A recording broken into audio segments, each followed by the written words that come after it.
ملاذ الناس في دين ودنيا بذول دون من بالنوالي شجاع في اختياد واغتنام إلى الإسلام مع ترك المحال جواد.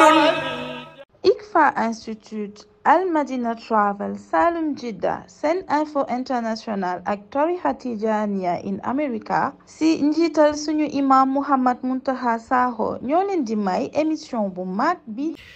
Bismillahi rahmaani rahiim wa sallallahu ala sayyidina Muhammadin wa ala alihi haqqa qadrihi wa miqdaarihi al-azim.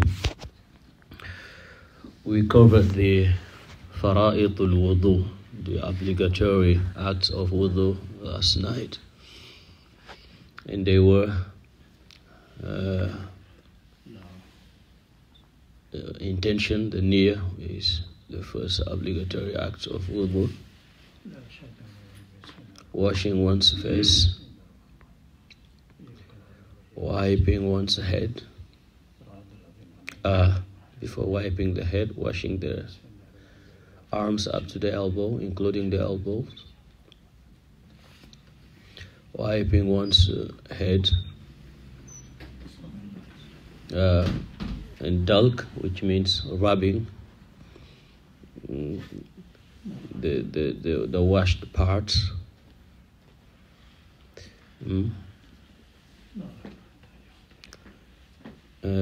Did I say washing the 2 feet? Washing 2 feet, rubbing, and then al-muwalat. Muwalat is make sure that we make the wudu without stop. Meaning when we make wudu, we do one action immediately after the other. So niyyah, number 1. Number 2, washing one's face. Number 3, washing one's arms up to the elbows, including the elbows. Number 4, wiping the head. Number 5, washing the feet up to the ankles, including the ankles. Number 6, rubbing. Number 8, doing one action immediately after one. These are the 7 acts of wudu that are obligatory. So today he wants to teach us the sunan of wudu, the actions that are sunnah. He says sunanuhu sab'u tida ghaslul yadayn wa raddu mashir ra'si mashul udhunayn madmadatu istinshaqun istintharu madmadatu istinshaqun istintharu tartibu fardihi wa dhal mukhtaru. He said the sunnah of wudu are 7. Number 1, ghaslul yadayni ibtida, washing the 2 hands in the beginning, or beginning with washing the 2 hands.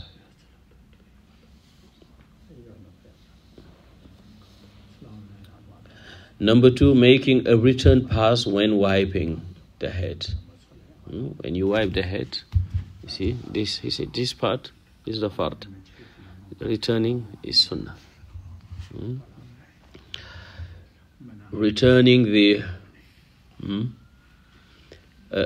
making a return pass when wiping the head. Mashul udhunayn, wiping the ears. Madmada, which means rinsing the mouth. Istinshaq, inhaling water in the nose. Istinthar, blowing the inhaled water out. The water that you inhaled in the nose, blowing it out is also a sunnah. Number 7, tartibu fardihi, performing the wajib parts in the proper order. When Allah tabaraka wa ta'ala says faghsilu wujuhakum wa aydiyakum ila al-marafiq wa alaykum salam wamsahu bi ru'usikum wa arjulakum ila al-ka'bayn. So he started with the face, then the arms, then the head before the feet. So you want to make sure these obligatory acts, you make them in order. Tartibu fardihi. You say, wadal mukhtar. This is what is preferred. Wudu has what we call haddun awjab. The way that is obligatory. And haddun awkat. There is a way that is how do you call it, more certain. That is when you bring the sunan. And haddun akmal, a way that is more perfect. That is when you bring the fadail. And yesterday I told you that there are 4 fara'id that all the scholars are agreed upon. These are the acts of worship, the wudu Allah Ta'ala mentions in the Quran. So here we learn that madmada, which is rinsing one's mouth, is sunnah. Istinshaq, which is inhaling, and istinthar, which is blowing the water out of the nose. These are, in the Maliki madhab, they are sunnah. Some scholars, they see it as fard, because to them, these things are part of the face, and washing the face is a fard. But to Malik, these are, because to him, face is what is out. These things are inner parts. So if you see that the nose, like the inside nose and the inside mouth is part of the face, then washing them is a fard. If you see that they are part of the face, then they are sunnah.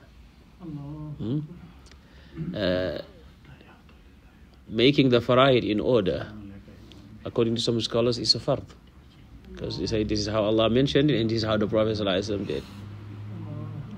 To Imam Abu Hanifa and Imam Malik, they certainly see it as fard. They see it as sunnah. Some scholars, they even see that wiping the ear is fard, because to them ear is part of the head. If you see that the ear is part of the head, then wiping them is fard. But to Malik, ear is not part of the hair. It's a sunnah. So these are the 7 sunnahs of wudu. May Allah Ta'ala make it easy for all of us and grant us acceptance. هذا وصلى الله على مولانا محمد وعلى آله وصحبه وسلم.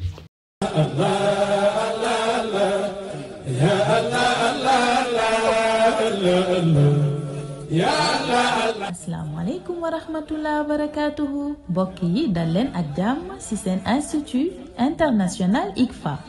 Professeur Mouhamed Sakho ak équipe bu xarañ bi mu àndal leen dong moo leen tax a jóg fexe ba noo leen di jote ci njàngale alquran al karim, njàngale yonent bi sallallahu alayhi wa sallam ci anam bu leer, bu wóor, bu sell, bu mucc ay. teg ci képp ku bëgg a jàng lecture arabe wala sax nit ñi làkke kàllaamay arabe, institut ICFA da koy jagleel askan wi. li ma ci gën a neex na mooy fépp foo dem ci États-Unis ak ci àdduna bi mën nga bokk ci yooyu les cours. lay daal amatul ci mag ak ci ndaw.